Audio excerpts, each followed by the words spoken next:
महिला हेल्पलाइन का तात्पर्य महिलाओं की सुरक्षा से है। एक्चुअली महिला अपने आप को कैसे सुरक्षित महसूस करें घर पर, समाज में और कार्यस्थल पर, इसी से संबंधित महिला हेल्पलाइन है।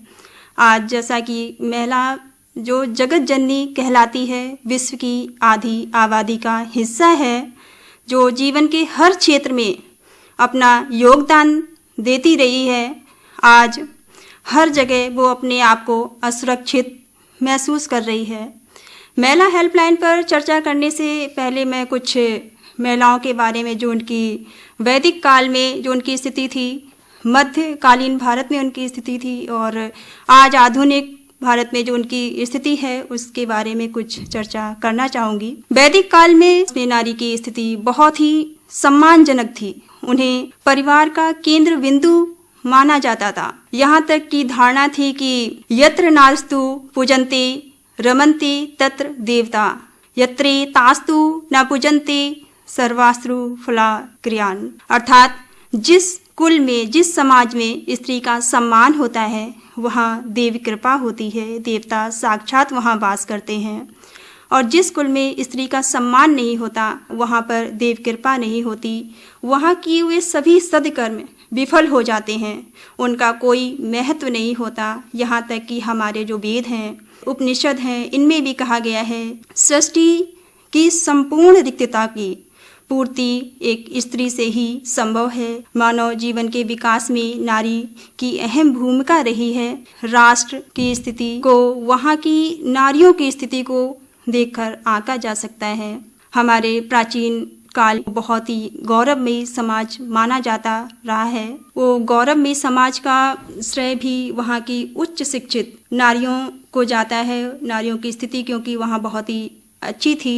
महिलाओं को हर स्तर पर सम्मान और श्रद्धा की दृष्टि से देखा जाता था। उन्हें पुरुषों के समान अवसर उपलब्ध थे। वे भी हर क्षेत्र में बढ़ चढ़कर हिस्सा लिया करती थीं। वैदिक काल में कन्याओं को शुभ एवं विशेष शक्ति से युक्त माना जाता था और बालिकाओं को भी बालकों के ही तरह शिक्षित किया जाता था। बालिकाएं हमारी कई अनेकों विद्याओं से विभूषित होती थीं। स्त्रियां पुरुष से किसी भी तरह से कम नहीं थीं। सुगृहिणी होने के साथ साथ महिलाएं सामाजिक, राजनैतिक जीवन में भी बहुत ही महत्वपूर्ण भूमिका निभाया करती थीं। कोई भी क्षेत्र उनके विशिष्ट व्यक्तित्व, प्रतिभा एवं कौशल से अछूता नहीं था। समाज, राष्ट्र को सशक्त एवं ऊंचा उठाने के लिए अमूल्य योगदान महिलाओं का रहा है। महिला जो कि विश्व की 50% आबादी का प्रतिनिधित्व करती है, ये माँ, बहन, बेटी और पत्नी एवं मित्र के रूप में जीवन को सार्थक बनाती हैं। वैदिक युग में महिलाएं उच्च शिक्षित हुआ करती थी। कन्याओं की शिक्षा दीक्षा पर बहुत ही ध्यान दिया जाता था। शिक्षा के साथ साथ नाना प्रकार के गायन, वादन एवं नृत्य की शिक्षा भी उन्हें दी जाती थी। क्षत्रिय महिलाएं थीं, वो युद्ध की शिक्षा आदि भी ग्रहण करती थीं। महिलाओं को सामाजिक, बौद्धिक एवं राजनीतिक रूप से, नैतिक रूप से पुरुषों के समान माना जाता था। उन्हें जीवन साथी चुनने का भी अधिकार था और विवाह से पूर्व उनकी शिक्षा पूरी हो जाती थी। इन सारी उपलब्धियों को देखते हुए हम ये कह सकते हैं वैदिक काल था, प्राचीन काल था, महिलाओं के लिए काफ़ी अच्छा समय था। धीरे धीरे महिलाओं की जो स्थिति थी वो खराब होने लगी, उनकी स्थिति का पतन होने लगा। मध्यकालीन भारत में जो हमारा समाज था वो पुरुष प्रधान हो गया। महिलाओं को एक दासी के रूप में देखा जाने लगा। महिलाओं की जो शिक्षा थी उसका से भी वंचित रखा जाने लगा। उन्हें भोग विलास की वस्तु समझा जाने लगा। चार दीवारी में कैद रखा जाने लगा। नारी शादी से पहले माता पिता और शादी के बाद पति के दबाव में रहने लगी। इसी कारण समाज में अनेक कुरीतियों, कुप्रथाओं ने जन्म ले लिया, जैसे पर्दा प्रथा, सती प्रथा, बाल विवाह, बहुविवाह, दहेज प्रथा जैसी कुरीतियाँ हमारे समाज में प्रचलित हो गईं।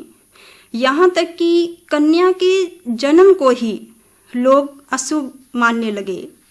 और इन सारी चीज़ों से क्या हुआ कि समाज में एक बहुत ही जघन्य अपराध, कन्या भ्रूण हत्या जैसा अपराध भी समाज में प्रचलित हो गया। समाज में एक धारणा ऐसी विकसित हो गई कि परिवार में अगर पुत्र जन्म लेगा तो वो परिवार को आगे बढ़ाएगा, को आगे ले जाएगा, परिवार का नाम रोशन करेगा। डॉक्टर शिवानी सिंह ने एक मध्यकालीन स्त्री का चित्रण बड़े ही सुंदर ढंग से किया है। मैं उस कविता के माध्यम से बताना चाहूँगी। नारी तेरी यही कहानी क्यों है, हर आँख में इतना पानी क्यों है, क्यों हर दर्द सहे खामोशी से चुप रहकर, क्यों शर्माता है आंसू तेरी आँखों से बहकर, क्यों अब भी अबला बेचारी क्यों है, हर आँख में इतना पानी क्यों है। सदियाँ बीत गईं, बदल गया जग सारा, पर क्यों नहीं रुकी तेरी आँखों की धारा। हालत तेरी अब भी जस की तस क्यों है, तू अब भी लगती बेबस है। व्यर्थ तेरी सारी कुर्बानी क्यों है, हर आँख में इतना पानी क्यों है। ये मध्यकालीन भारत की स्त्री के बारे में कुछ बताने का प्रयास किया है मैंने। आधुनिक काल की बात करें तो जैसा कि हम सभी जानते हैं कि हमारी महिलाएं जीवन के हर क्षेत्र में बढ़ चढ़कर हिस्सा ले रही हैं। हर क्षेत्र में वो अपना पश्चिम लहरा रही हैं, चाहे वह शिक्षा का क्षेत्र हो, चिकित्सा हो, राजनीति हो, या सेना, जल, थल, वायु सेना हो, खेल का मैदान हो, चाहे सिनेमा जगत हो या पत्रकारिता हो। आज हर जगह नारी ने अपनी पहचान बनाई है। यहाँ भी मैं आधुनिक युग की नारी का वर्णन एक कविता के माध्यम से करना चाहूँगी। ये कविता रणदीप चौधरी जी की है। मैं अबला नादान नहीं, दबी हुई पहचान नहीं, मैं स्वाभिमान से जीती हूँ, मैं आधुनिक नारी हूँ। पुरुष प्रधान जगत में मैंने अपना लोहा मनवाया है, जो काम मर्द करते आए हर काम वो करके दिखलाया है। मैं आज स्वर्णिम अतीत सदृश फिर से पुरुषों पर भारी हूँ, मैं आधुनिक नारी हूँ। मैं सीमा से हिमालय तक हूँ और खेल मैदान तक हूँ। माँ बहन बेटी मैं लेखक और कवित्री हूँ। अपने भुजबल से जीती हूँ, बिजनेस लेडी व्यापारी हूँ, मैं आधुनिक नारी हूँ। जिस युग में दोनों नर नारी कदम मिला चलते होंगे, मैं उस भविष्य स्वर्णिम युग की एक आशा की चिंगारी हूँ, मैं आधुनिक नारी हूँ। समाज में जो महिलाएं हैं जीवन के हर क्षेत्र में अपना योगदान दे रही हैं और जिस तरह से महिलाएं आगे बढ़ चढ़कर हिस्सा ले रही हैं, सभी क्षेत्रों में हर जगह आगे आ रही हैं, मुझे पूरा विश्वास है कि एक बार फिर से इतिहास अपने आप को दोहराएगा, वही स्वर्णिम युग फिर से वापस आएगा। आज बड़े ही चिंता का विषय है समाज में, चाहे वो परिवार हो, समाज हो या फिर कार्यस्थल जहाँ भी महिलाएं कार्यरत हैं। आज इतना सब कुछ शिक्षित होने के बावजूद भी और बहुत सारी योजनाएं जो सरकार ने बनाई हैं महिलाओं की सुरक्षा को लेकर, वो खुद भी जागरूक हुई हैं, समाज भी हमारा जागरूक हुआ है। फिर भी एक जो बहुत बड़ी विडंबना है कि जो आज की नारी है वो कहीं ना कहीं, कभी ना कभी परिवार, समाज या कार्यस्थल पर पुरुष शोषण का शिकार होती रही है और हो रही है। महिलाएं सिर्फ घर से बाहर ही नहीं, अपितु अपने घर में भी सुरक्षित नहीं हैं, चाहे कॉलेज स्टूडेंट हों, नौकरी पेशा हों या हाउसवाइफ हों, हर जगह उन्हें अपनी सुरक्षा का खतरा बना ही रहता है। परिवार, समाज और हमारे प्रशासन का ये उत्तरदायित्व है कि वो किस तरह से नारी को उचित सम्मान दिलाएं। परिवार की बात करते हैं तो परिवार में जो मुखिया होता है, परिवार का उचित सम्मान उसे दिलाना चाहिए। परिवार में बहू को बेटी की तरह माने और उन्हें उचित सम्मान दें।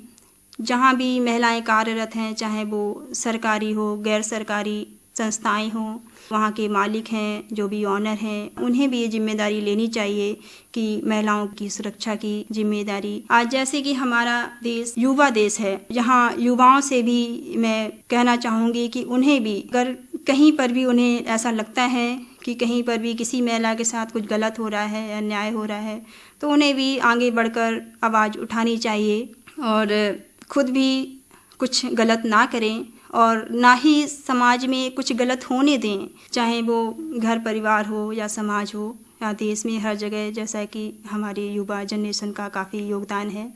और आखिरी में मैं महिलाओं से भी कहना चाहूँगी कि वो खुद भी थोड़ा जागरूक हों। अगर कभी किसी भी मुसीबत में कहीं वो फंस जाती हैं किसी भी समय पर, तो वो घबराएं नहीं, किसी भी स्थिति में डरे नहीं, अपने ऊपर पूरा भरोसा रखें और हिम्मत से काम लें। परिस्थिति के हिसाब से उन्हें कैसे क्या करना है, कब कितना रिएक्ट करना है, वो उन्हें खुद ही वहाँ डिसाइड करना होगा। पर कहीं डरें बिल्कुल भी नहीं और हिम्मत से काम लें। उनके लिए तमाम सुविधाएं जो सरकार की हैं, helpline number all India level पर भी हैं, स्टेट लेवल पर भी हैं, जो हर तरह 24 आवर्स उनके लिए उपलब्ध हैं। एक तो उन्हें हमेशा ये ध्यान रखना है कि सबसे पहले तो उन्हें अपनी सुरक्षा स्वयं करनी है, क्योंकि कोई भी आपको तभी हेल्प करेगा जब आप अपनी हेल्प खुद करने के लिए तैयार होगे, आप कॉन्फिडेंस से होगे, हिम्मत से काम लोगे। और अपने मोबाइल फ़ोन को हमेशा चार्ज रखें, महत्वपूर्ण नंबर हैं उन्हें आप मोबाइल में भी रखें और याद भी रखें कि कहीं पर भी अगर ज़रूरत पड़ती है तो आप मोबाइल खो भी सकता है तो आप उन्हें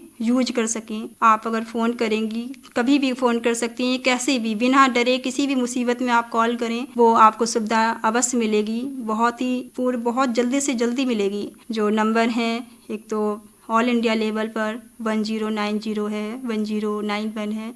राजस्थान पर भी राजस्थान गवर्नमेंट भी महिलाओं की सुरक्षा के लिए बहुत सारी योजनाएं चला रही है। निर्भया करके हेल्पलाइन नंबर राजस्थान सरकार का भी है 101800120020। ये राजस्थान गवर्नमेंट का भी है। यहाँ पर पुलिस जो महिला वुमेन पुलिस स्टेशन का भी नंबर है। ये सारे आप अपने पास रखिए, बिल्कुल हिम्मत से काम लीजिए। इसी के साथ मैं बस आखिरी में 2 मैसेज देना चाहूँगी। एक्चुअली में एक तो बॉयज़ के लिए है और एक गर्ल्स के लिए है, महिलाओं के लिए है। बॉयज़ को तो मैं ये कहना चाहूँगी कि उन्हें जो भी भगवान ने उन्हें शारीरिक ताकत दी है, शक्ति दी है और दिमाग दिया है, उन्हें सोचने समझने की अच्छी समझ जो दी है भगवान ने, उसका वो सही इस्तेमाल करें और ना ही कहीं पर भी किसी महिला के साथ गलत करें और ना ही गलत होने दें। अगर कहीं कुछ गलत हो रहा है तो आगे वो बढ़कर पुलिस की हेल्प ले सकते हैं, आवाज़ उठाएं। और महिलाओं से, लड़कियों से मैं ये कहना चाहूँगी कि वो डरे नहीं